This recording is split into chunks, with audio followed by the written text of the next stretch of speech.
Assalamualaikum warahmatullahi wabarakatuh. Perkenalkan, kami dari grup B.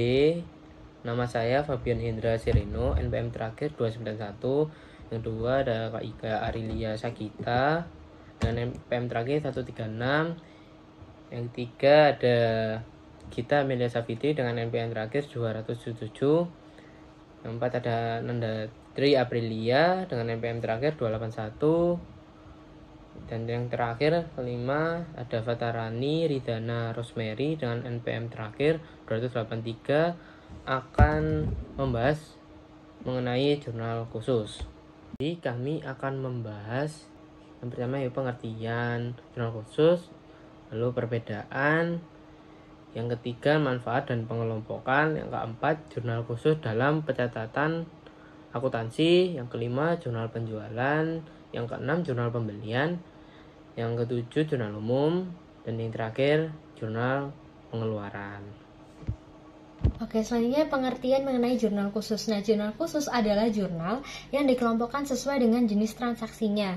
Setiap terjadi transaksi, petugas pembukuan mengidentifikasi jenis transaksi yang terjadi dan mencatatnya ke dalam jurnal khusus.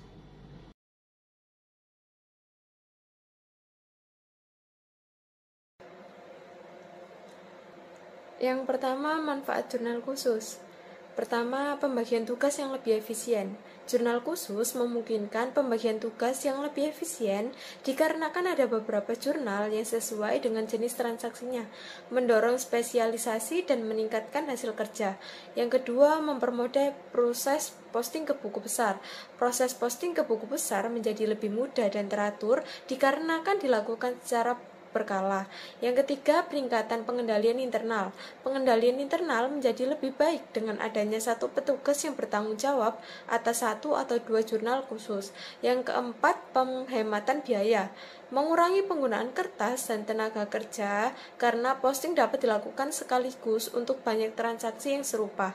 Selanjutnya, pengelompokan transaksi. Dalam jurnal khusus, yang pertama ada jurnal penjualan, mencatat penjualan barang dagang secara kredit. Yang kedua jurnal pembelian, mencatat pembelian barang dagang dan barang lainnya secara kredit.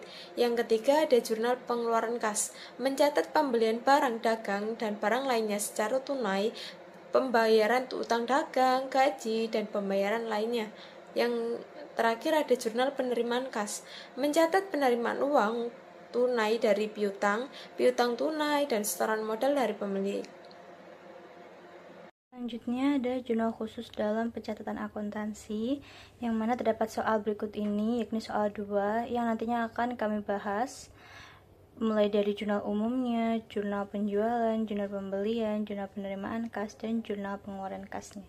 Oke, selanjutnya yaitu jurnal umum. Nah, jurnal umum adalah sebuah dokumen yang mencatat transaksi keuangan dengan cara yang memungkinkan kita untuk melacak aliran uang masuk dan keluar dari bisnis.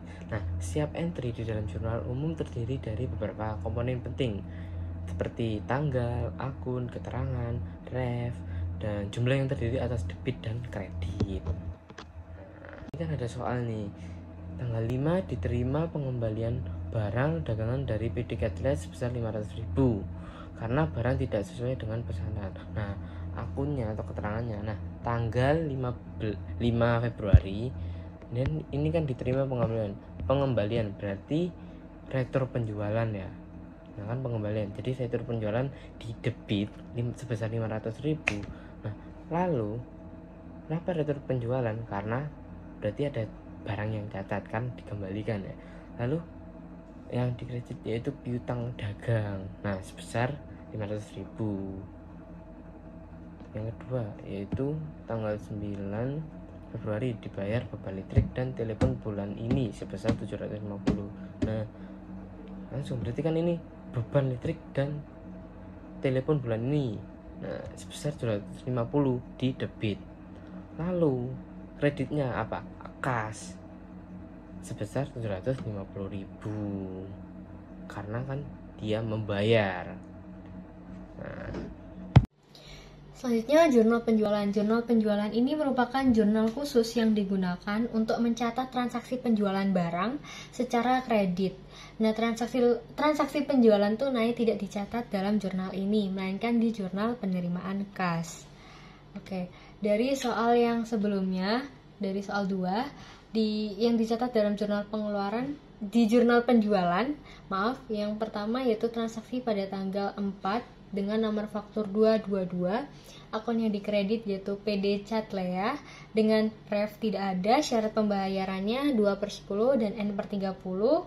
Untuk piutang dagang dikredit, penjualan dikredit yaitu sebesar Rp4.500.000. Lalu selanjutnya itu transaksi pada tanggal 7 dengan nomor faktur 333, akun yang dikredit PD bulan, refnya tidak ada, syarat pembayarannya IOM, end of month, dengan piutang dagang dikredit dan penjualan dikredit yaitu sebesar Rp6 juta, yaitu selanjutnya transaksi pada tanggal 15, nomor fakturnya 231, akun yang dikredit PD Asko Centrum, refnya tidak ada, syarat pembayarannya end of month seperti yang tadi, piutang dagang dikredit, penjualan dikredit sebesar Rp1.500.000. Baik, saya akan menjelaskan poin selanjutnya terkait jurnal pembelian. Apa sih jurnal pembelian itu? Jadi jurnal pembelian adalah jurnal yang mencatat seluruh transaksi pembelian secara kredit yang terjadi pada satu periode. Umumnya, jurnal khusus pembelian memiliki beberapa kolom, antara lain ada tanggal, nomor referensi, nama pemasok, jumlah pembelian, akun yang didebet, dan akun yang dikredit. Selanjutnya kita masuk ke pembahasan soal. Adapun soal yang tergolong dalam jurnal pembelian ada di tanggal 2 Februari tahun 2015 yang isinya dibeli barang dagangan dari PT Dendrobium sebesar 10 juta dengan nomor faktur 111 dengan syarat termin 2/10 N/30. Adapun pencatatannya di kolom tanggal ada 2 Februari 2015, kolom keterangannya diisi nama PT-nya yaitu PT Dendrobium. Referensinya diisi F111. Untuk kolom debit di bagian syarat pembayaran diisi termin 2/10 N/30. Di kolom pembelian diisi nominal pembelian yaitu 10 juta. Kemudian untuk kredit di kolom utang dagang diisi 10 juta. Jurnal penerimaan kas adalah jurnal khusus yang digunakan untuk tujuan pencatatan kas yang diterima oleh suatu bisnis dari sumber manapun. Yang pertama, pada tanggal 6 Februari 2015, penjualan barang dagangan kepada PD Ascocenda sebesar 3 juta secara tunai, jadi pencatatannya debit kas sebesar 3 juta. Kas bertambah karena penerimaan uang tunai dari penjual. Yang kredit, penjualan sebesar 3 juta. Penjualan dicatat sebagai pendapatan yang meningkat. Yang kedua, pada tanggal 8 Februari 2015, diterima pelunasan dari PD Catlea sebesar 2.500.000 untuk piutang pada tanggal 4 Februari. Jadi pencatatannya debit kas sebesar 2.500.000. Kas bertambah karena uang tunai diterima dari pelunasan. Dan dikredit piutang usaha sebesar 2.500.000. Piutang usaha berkurang karena pelanggan telah melunasi utangnya. Dan yang ketiga, pada tanggal 12 Februari 2015, diterima pendapatan bunga dari Bank BNI sebesar 250.000. Jadi, pencatatannya debit kas sebesar 250.000.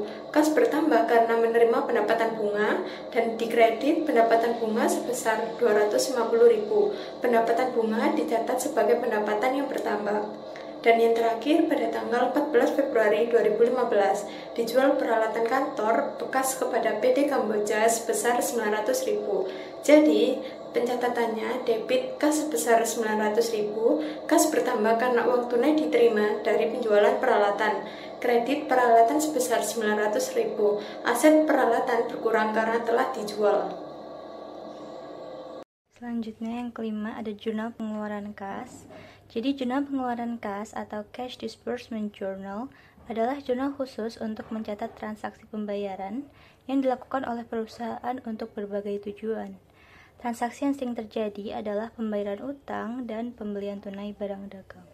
Selanjutnya membahas transaksi yang diambil dari soal 2, Yang pertama ada tanggal 3 Februari 2015 dibeli barang dagangan dari PD Vanda sebesar 2.500.000 secara tunai yang kemudian dimasukkan ke dalam jurnal pengeluaran kas dengan keterangan PD Vanda dan pembelian sebesar Rp2.500.000 di debit dan kas di kredit Rp2.500.000.